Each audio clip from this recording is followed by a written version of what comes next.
When most people think about the story of the Bible, they think of a story about God and humans. But remember, we learned that there's a whole other cast of characters that appears throughout the Bible and plays a really important role. Right, spiritual beings, angels, demons, and the like. Right, and in the Bible, they inhabit the heavenly realm, which is parallel to our earthly reality and actually overlaps with it.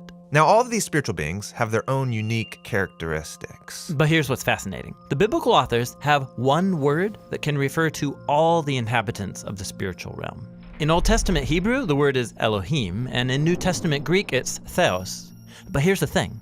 This word gets translated in lots of different ways depending on which being is referred to. Angels, gods with a lowercase g, or even God with a capital G. Wait, so one word can refer to any of these beings? Yeah. It's because Elohim is a category title. It can designate any spiritual being that belongs to the heavenly realm. Okay, a title, not a name. Like the word mom. Yeah, right. The word mom can refer to lots of really different kinds of people, but they all share in common the same role in a family. And then let's say a group of brothers and sisters are talking and one says, hey, it's mom's birthday. They're using the title like it's a name. But it would be clear that they're referring not to any mom, but their mom. Yes, and the same goes for the biblical authors. They called their God Yahweh, which is the name revealed to Moses, but they also sometimes refer to him with the category title Elohim, using it like a name, because they all know who they're referring to. Okay, but don't the biblical authors think that Yahweh's in a class of his own, not like any other? They do, which is why they say things like Yahweh is the Elohim of Elohim. That is, the chief Elohim among all the others.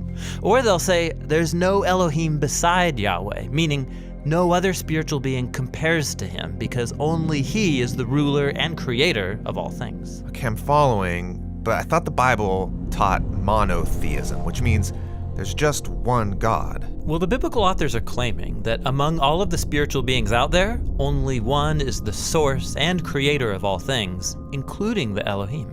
That's biblical monotheism, that one Elohim, Yahweh, is above all other Elohim, that is, the other spiritual beings. Now, with all that said, we are ready to learn more about who these other Elohim are and how they fit into the biblical story.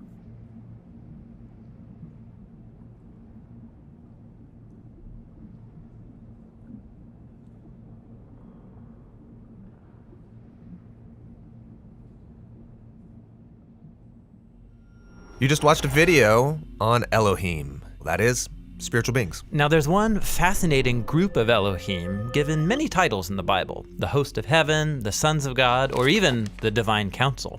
And that's who we're going to look at next.